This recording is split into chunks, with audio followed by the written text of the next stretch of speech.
India ने एक और ओवरसीज पोर्ट सिक्योर कर ली है।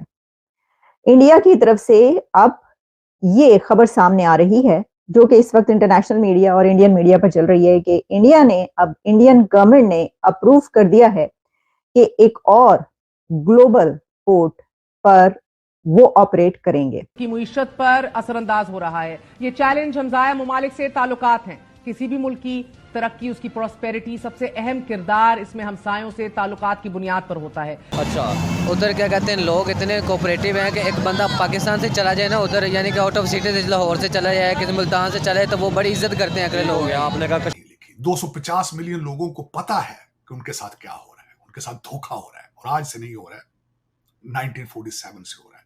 पहले तो आपने मुहाजिरों से धोखा किया, फिर आपने यहां हिंदुओं और सिखों से धोखा किया।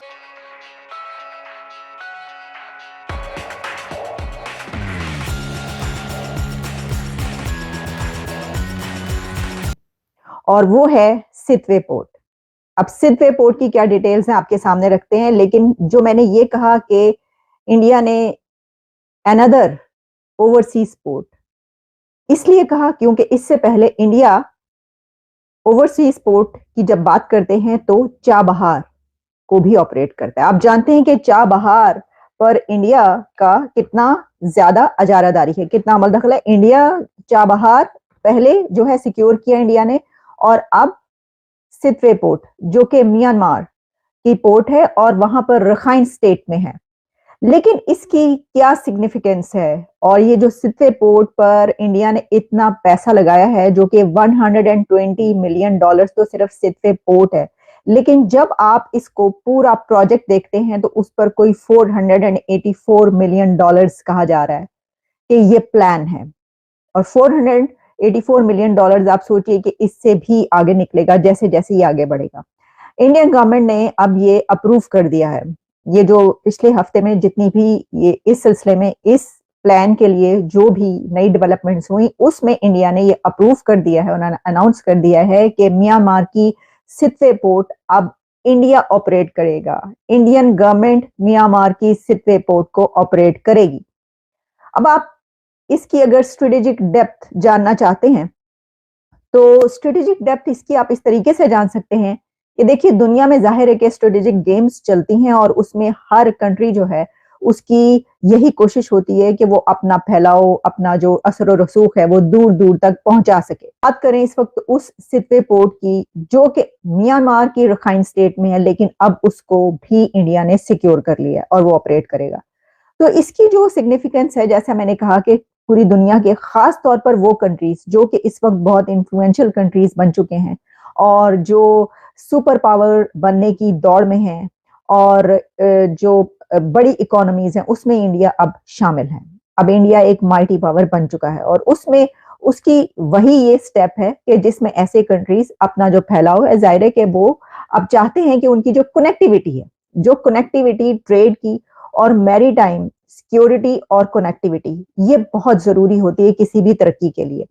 तो इंडिया जो कि अब थर्ड लार्जेस्ट इकोनॉमी बनने की तरफ गामजन है, रवां दवां है, तो उनकी गवर्नमेंट ने इसको अप्रूव किया है, उनके मिनिस्टर ने बताया। और इसमें जो है ये कोई 15 इयर्स बैक, यानी कि 15 साल हो गए इसके ऊपर उनको काम करते हुए, और ये स्टार्ट हुए।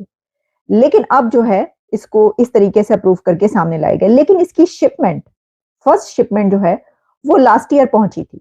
2023 में इसकी फर्स्ट शिपमेंट वहां पर पहुंची थी इंडिया की तरफ से। कई टन, यानी जो भी शिपमेंट उसमें उन्होंने भेजा वो शिपमेंट वहां पर पहुंची, और उसी वक्त जो है सबको अंदाजा हो गया था। जो मैंने ये लिखा था थंबनेल पे कि क्या ये चाइना कॉरिडोर का जवाब है, रिप्लाई है, तो ये निकी एशिया में मैं देख रही थी, इस खबर के हवाले से जो पब्लिश हुआ उसमें उन्होंने कहा कि इंडियन बैक पोर्ट जो कि ओपन हुई है म्यांमार की स्टेट में, वहां पर is answer to China's corridor project. Nikkei Asia का कहना है कि ये पोर्ट जो है ये चाइना के कॉरिडोर प्रोजेक्ट जो है उसका जवाब है, उसका आंसर है। इसमें कोई ऐसी दो राय भी नहीं है, यानी ऐसा नहीं है कि ऐसा नहीं होगा। चाइना जिस तरीके से जो है अपने पोर्ट्स जो है वो चला रहा है, और इसके अलावा चाइना के जो प्रोजेक्ट्स हैं, बहुत बड़े बड़े दुनिया में प्रोजेक्ट्स हैं, ये जो बेल्ट एंड रोड प्रोजेक्ट है, ये एक बहुत बड़ा दुनिया का प्रोजेक्ट है। फिर उसके सामने बल्कि अब तो ये तो हम अभी बात करें, देखिए म्यांमार की सितवे पोर्ट जिस पर अब इंडिया ऑपरेट करेगा, इंडिया के पास आ गई है वो, इंडिया उसको चलाएगा। लेकिन जब हम ये देखें कि चाइना के जो बेल्ट एंड रोड इनिशिएटिव है, तो उसके आगे भी इंडिया एक अपना प्रोजेक्ट ला चुका है, जो कि इंडिया से लेकर यूरोप तक, इंडिया यूरोप कॉरिडोर है। वो तो पहले ही अनाउंस G20 में कर चुके हैं वो। तो वो मेरा ख्याल है कि इससे ज्यादा तो ये जो निकी एशिया ने ये कहा कि ये चाइना को का आंसर है, तो वो जो इंडिया एंड यूरोप कॉरिडोर वो लेकर आए हैं, तो वो आंसर नहीं है, वो तो ज्यादा बड़ा आंसर है। तो इंडिया तो जवाब पर जवाब जो है वो दे रहा है। यानी ये इसी तरीके से जैसा मैंने आपको कहा कि ये जो है सुपर पावर बनने की दौड़ और आगे बढ़ने की दौड़, जिनको निकाला यहां से कि हम पाकिस्तान बनाएंगे, लेकिन आपने पाकिस्तान बनाई नहीं। तो आप एक खून की होली खेली, आपने लाखों करोड़ों लोगों को मारा, जलील किया कि पाकिस्तान बनाएंगे, आओ तुम्हें इस्लाम दें, आओ तुम्हें ये करें, आओ चले, मर्जी है आपकी, लेकिन इसका भी कुछ नहीं होगा। मेरे ख्याल में कुछ नहीं होगा। उसकी वजह यह है, इस हमाम में सारे नंगे हैं, इस हमाम के अंदर कपड़े किसी के नहीं है। फिर उसके बाद शॉपिंग प्लाजे हैं अमेरिका के अंदर, और किसी की जुर्रत नहीं है कि पूछ लें कि वो भी बंदा कौन है, किधर गया है, वो CPI के सारे पैसे लेके किधर गया। मजाल है कि उनका नाम ले। लेकिन बिल्कुल उसी तरीके से चाइना ने पैसे फेंक रहा है इस वक्त मालदीव पे, नेपाल में और श्रीलंका में। दूसरा, इस वक्त अफगानिस्तान का खौफ है। अफगानिस्तान से भी अमेरिका डर रहा है, अपनी गलतियों पर पछता रहा है।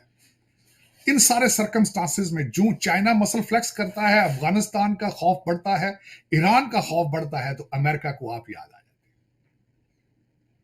और आपको पैसों की जरूरत है, उन्हें अड्डे चाहिए, आपको लंदन और दुबई चाहिए, तो फिर आपका खेल दोबारा शुरू हो जाता है। वही शुरू हो चुका है ऑलमोस्ट। आपको पैसे भी मिल रहे हैं। औरंगजेब साहब जो है वो वॉशिंगटन DC आने की तैयारियां कर रहे हैं। आपके गुर्दों की कीमतें लगनी शुरू हो जाएंगी, गुर्दे आप देंगे, प्रॉपर्टियां ली जाएंगी लंदन और दुबई के अंदर। सर साहब, रोजे के हवाले से अगर हम बात करें, बल्कि इससे पहले अगर अमेरिका की बात आ ही गई है, तो वार्निंग जो अमेरिकन एम्बेसडर के हवाले से है इंडिया में, वो आप उसके ऊपर क्या बात करना चाहेंगे? देखिए, अमेरिका इस वक्त चाहता क्या था? अमेरिका चाहता था कि उनकी जंगें दूसरे मुमालिक, दूसरे लोग लड़ें। रशिया की जंग, रशिया से वो खुद नहीं लड़ सकते थे, तो यूक्रेन को पैसे भी देते रहे, असला भी देते रहे, और उसके अंदर पैसा खुद खाते भी रहे जंग से। इस वक्त जंगें जो है वो करप्शन का सबसे बड़ा सोर्स जंगें हैं। लेकिन वो यूक्रेन को कहते हैं कि रशिया के गले पड़ जाओ। भारत को तैयार कर रहे थे कि वो चाइना के गले पड़ जाएगा लद्दाख में जाके। लेकिन भारत ने, they are smart people, economy 8.4% पे जा रही है, और उन्होंने इसकी जरूरत नहीं समझी। वैसे भी डॉक्टर जयशंकर रीजनल ऑटोनॉमी की इंडिपेंडेंट फॉरेन पॉलिसी रीजन के अंदर वो चाहते हैं। बल्कि जो ही उनके साथ उनके रिलेशनशिप थोड़े खराब होते गए, तो फौरन मॉस्को चले गए।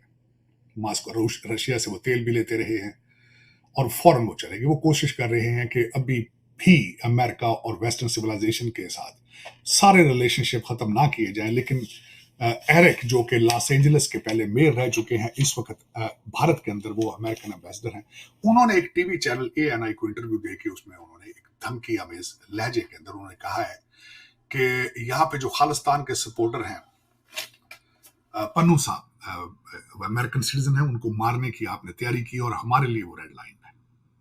मुझे इस पे बड़ी हंसी आई कि ये उसी मुल्क का प्रेसिडेंट है जिसने रिसेंटली अभी इराक और लीबिया को तबाह किया है प्रीएम्प्टिव अटैक के जरिए, और कोई सवाल जवाब नहीं है।